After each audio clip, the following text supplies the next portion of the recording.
Tiempo para Dios de Jacques Philippe. Introducción. En la tradición católica occidental llamamos oración a esa forma de plegaria que consiste en ponerse en la presencia de Dios durante un tiempo más o menos largo, con el deseo de entrar en una íntima comunión de amor con Él en medio de la soledad y del silencio. Todos los maestros de vida espiritual consideran que hacer oración, es decir, practicar regularmente esta forma de plegaria, es el medio privilegiado e indispensable para acceder a una auténtica vida cristiana, para conocer y amar a Dios y para estar en condiciones de responder a la llamada a la santidad que Él dirige a cada uno. Hoy muchas personas, y es motivo de alegría, tienen sed de Dios y sienten el deseo de esta vida de oración personal profunda e intensa. Y quieren hacer oración, pero encuentran distintos obstáculos para comprometerse seriamente en esta vía, y sobre todo, para perseverar en ella. Con frecuencia, carecen del valor necesario para decidirse a empezar, o se sienten desamparadas por no saber muy bien cómo hacerlo. Quizá, después de repetidas tentativas, se descorazonan ante las dificultades y abandonan la práctica habitual de la oración. Ahora bien, esta actitud es infinitamente lamentable, pues la perseverancia en la oración, según el testimonio unánime de todos los santos, es la puerta estrecha que nos abre el reino de los cielos. Por ella, y sólo por ella, recibimos todos los bienes que ni ojo vio, ni oído oyó, ni llegó al corazón del hombre. Eso preparó Dios para los que le aman. Primera de Corintios 2:9. Es la fuente de la auténtica felicidad, pues quien la practica no dejará de gustar y ver qué bueno es el Señor. Salmo 34. Y encontrará el agua viva prometida por Jesús. Quien beba del agua que yo le daré, no tendrá sed jamás. Juan 4:14. Convencidos de esta verdad, deseamos ofrecer en esta obra algunas orientaciones y unos consejos, los más sencillos y concretos posible, con el fin de ayudar a la persona de buena voluntad y deseosa de hacer oración, para que no se deje abatir por las dificultades que inevitablemente ha de encontrar. Son numerosas las obras que tratan de oración. Todos los grandes contemplativos han hablado de ella mejor que podamos hacerlo nosotros. Y por supuesto, lo citaremos frecuentemente.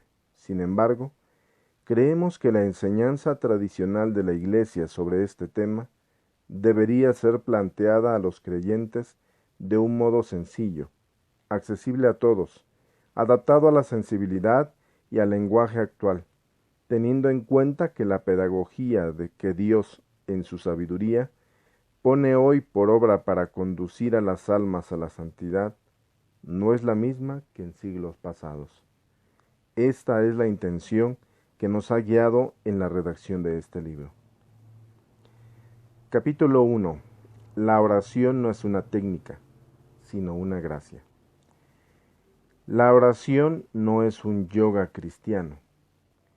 Para perseverar en la vida de oración es necesario evitar extraviarse partiendo de pistas falsas.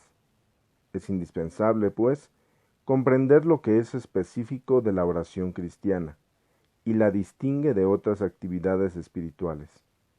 Y es tanto más necesario cuanto que el materialismo de nuestra cultura provoca como reacción una sed de absoluto, de mística, de comunicación con lo invisible que es buena, pero que suele derivar hacia experiencias decepcionantes e incluso destructivas.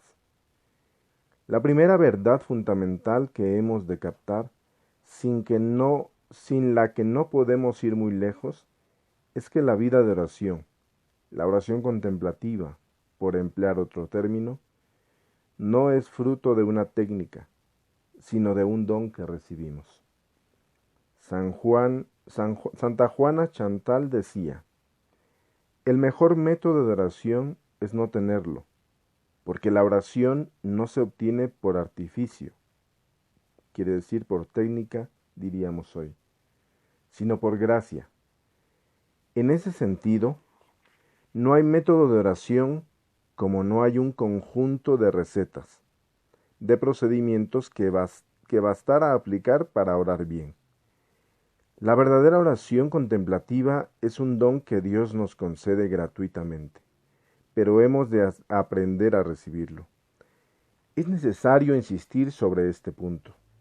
Hoy, sobre todo, a causa de la amplia difusión de los métodos orientales de meditación como el yoga, el zen, etc., a causa también de nuestra mentalidad moderna, que pretende reducir todo a técnicas, a causa, en fin, de esa tentación del espíritu humano por hacer de la vida, incluso de la vida espiritual, algo que se puede manejar a voluntad. Se suele tener, más o menos conscientemente, una imagen de la vida de oración como de una especie de yoga cristiano. El progreso en la oración se lograría gracias a procesos de concentración mental y de recogimiento, de técnicas de respiración adecuadas, de posturas corporales, de repeticiones de ciertas fórmulas, etc. Una vez dominados estos elementos por medio del hábito, el individuo podrá acceder a un estado de conciencia superior. Esta visión de las cosas subyace en las técnicas orientales, influye a veces en un concepto de la oración y de la vida mística en el cristianismo que da de ellas una visión completamente errónea. Errónea, porque se refiere a métodos en los que, a fin de cuentas, lo determinante es el esfuerzo del hombre, mientras que en el cristianismo todo es gracia, don gratuito de Dios. Es cierto que puede haber algún parentesco entre el asceta o el espiritual, oriental y el contemplativo cristiano, pero este parentesco es superficial. En lo que se refiere a la esencia de las cosas, se trata de dos universos absolutamente distintos e incluso incompatibles. La diferencia esencial es la que ya hemos expuesto. En un caso, se trata de una técnica, de una actividad que depende esencialmente del hombre y de sus aptitudes. Esas aptitudes particulares que hubieran quedado en barbecho en el común de los mortales y que el método de meditación se propone descubrir y desarrollar. Mientras que en el otro, al contrario, se trata de Dios, que se da libre y gratuitamente al hombre, aunque, como veremos más adelante, cierta iniciativa y cierta actividad del hombre tienen su papel. Todo el edificio de la vida de oración descansa en la iniciativa de Dios y en su gracia. No hay que perderlo nunca de vista, pues aún sin caer en la confusión descrita anteriormente, una de las tentaciones permanentes y a veces más sutiles en la vida espiritual es la de basarla en nuestros propios esfuerzos y no en la misericordia gratuita de Dios. Las consecuencias de lo que acabamos de afirmar son numerosas y muy importantes. Veamos algunas. Algunas consecuencias inmediatas. La primera consecuencia es que incluso si algunos métodos o ejercicios pueden ayudarnos en la oración, no hay que atribuirles demasiada importancia y basarlo todo en ellos. Eso significaría centrar la vida de oración en nosotros mismos y no en Dios. Exactamente el error que no hay que cometer. Tampoco creamos que bastará algo de entrenamiento o aprender ciertos trucos para librarnos de nuestras dificultades al orar, de nuestras distracciones, etc. La profunda razón que nos hace avanzar y crecer en la vida espiritual es de otro orden. Y afortunadamente, por cierto, pues si el edificio de la oración se basara en nuestra propia industria, no iríamos lejos. Santa Teresa de Jesús afirma que todo el edificio de la oración se basa en la humildad, es decir, en la convicción de que nada podemos por nosotros mismos, sino que es de Dios y sólo Él, quien puede aportar cualquier bien a nuestra vida. Esta convicción puede resultar un poco amarga para nuestro orgullo, pero, sin embargo, es liberadora, pues Dios, que nos ama, nos impulsará infinitamente más lejos y más arriba de lo que podríamos llegar por nuestros propios medios.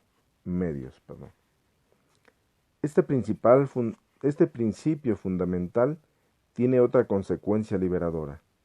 Siempre hay personas dotadas para determinada técnica y otras que no lo están.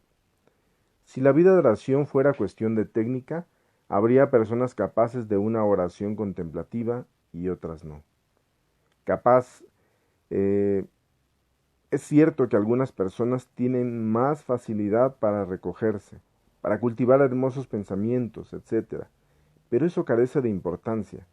Cada uno, si corresponde fielmente a la gracia divina según su propia personalidad, con sus dones y sus debilidades, es capaz de una profunda vida de oración. La llamada a la oración, a la vida mística, a la unión con Dios en la oración, es tan universal como la llamada a la santidad, porque uno no va sin la otra. Porque una no va sin la otra. No hay absolutamente nadie excluido. Jesús no se dirige a una élite escogida, sino a todos sin excepción, cuando dice, orad en todo tiempo. Lucas 21:36. O cuando te pongas a orar, entra en tu habitación, y cerrada la puerta, ora a tu Padre que está en lo oculto, y tu Padre que ve en lo oculto te recompensará. Mateo 6:6. Otra consecuencia que va a regir a lo largo de nuestra exposición: si la vida de oración no es una técnica que se llegue a dominar, sino una gracia que recibimos, un don que viene de Dios, lo más importante al tratar de ella no es hablar de métodos ni de recetas, sino dar a conocer las condiciones que nos permiten recibir ese don. Condiciones que de hecho consisten en ciertas actitudes interiores, en determinadas disposiciones del corazón. En otras palabras, lo que asegura el avance en la vida de oración y la hace fructífera no es tanto el modo que se adopta para orar, como las disposiciones interiores con las que se aborda la vida de oración y se camina por ella. Nuestra principal tarea consiste en esforzarnos por adquirir, conservar e intensificar esas disposiciones del corazón. El resto será la obra de Dios. Pasemos revista ahora a las más importantes. La fe y la confianza, bases de la oración. La primera disposición y la más fundamental es una actitud de fe. Como tendremos ocasión de repetir, la vida de oración implica una parte de lucha, y el arma esencial en esa lucha es la fe. La fe es la capacidad del creyente para actuar, no por impresiones, prejuicios o ideas recogidas en el entorno, sino por lo que dice la palabra de Dios, que no puede mentir. Así entendida, la virtud de la fe es la base de la oración. Su puesta en práctica implica distintos aspectos. Fe en la presencia de Dios. Cuando solos ante Dios nos disponemos a hacer oración en nuestro cuarto, en un oratorio o ante el Santísimo Sacramento, debemos creer con todo nuestro corazón que Dios está presente, independientemente de lo que podamos sentir o no sentir, de nuestros méritos, de nuestra preparación, de nuestra capacidad o incapacidad para cultivar hermosos pensamientos, de nuestro estado de ánimo. Dios está junto a nosotros, nos mira y nos ama. Está ahí, no porque lo merezcamos o lo sintamos, sino porque lo ha prometido. entra en tu habitación y cerrada la puerta, ora a tu Padre, que está ahí en lo oculto. Mateo 6:6.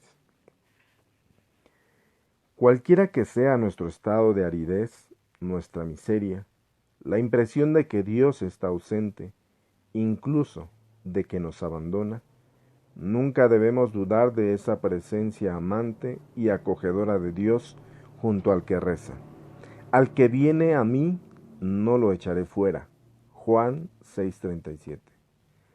Antes de que nos pongamos en su presencia, Dios ya está ahí, porque es Él quien nos invita a encontrarle. Él, que es nuestro Padre, nos espera y trata de entrar en comunión con nosotros más de lo que pretendemos por nuestra parte.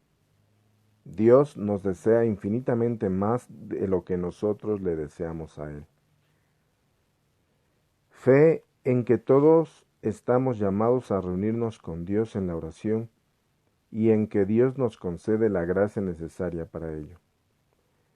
Cualesquiera que sean nuestras dificultades, nuestras resistencias, nuestras obsesiones, debemos creer firmemente en que todos, sin excepción, sabios o ignorantes, justos o pecadores, personas equilibradas o profundamente dañadas, estamos llamados a cierta vida de oración en la que Dios se comunicará con nosotros y como Dios es justo y llama, nos dará las gracias necesarias para perseverar y hacer de esta vida de oración una profunda y maravillosa experiencia de comunión con su vida íntima.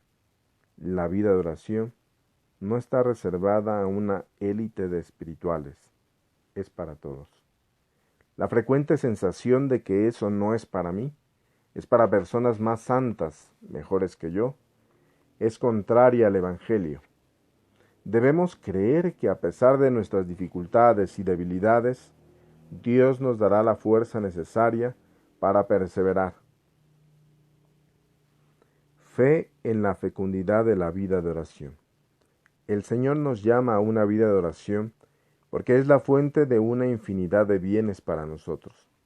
Nos transforma íntimamente, nos santifica, nos sana, nos permite conocer y amar a Dios, nos hace fervorosos y generosos en el amor al prójimo. El que se inicia en la vida de oración debe estar absolutamente seguro que si persevera, recibirá todo eso y mucho más, incluso si a veces tenemos la impresión de lo contrario, de que la vida de oración es estéril, de que divagamos, de que hacer oración no cambia las cosas, incluso si nos parece que no logramos los frutos previstos. No hemos de desanimarnos, sino seguir convencidos de que Dios mantendrá su promesa. Pedid y se os dará. Buscad y hallaréis. Llamad y se os abrirá. Porque todo el que pide recibe, y el que busca halla, y al que llama se le abre. Lucas 11, del 9 al 10. El que persevera con confianza recibirá infinitamente más de lo que se atreve a pedir o a esperar. No porque lo merezca, sino porque Dios lo ha prometido. Cuando no se ven los frutos con la rapidez deseada, suele presentarse la tentación de abandonar la oración. Esta tentación debe ser rechazada inmediatamente por medio de un acto de fe en que la promesa divina se cumplirá en su momento. Tened paciencia, hermanos, hasta la venida del Señor. Mirad, el labrador aguarda el fruto precioso de la tierra, esperándolo con paciencia, mientras caen las lluvias tempranas y tardías. Tened vosotros paciencia, fortaleced vuestros corazones, porque la venida del Señor está cerca. Santiago 5, del 7 al 8.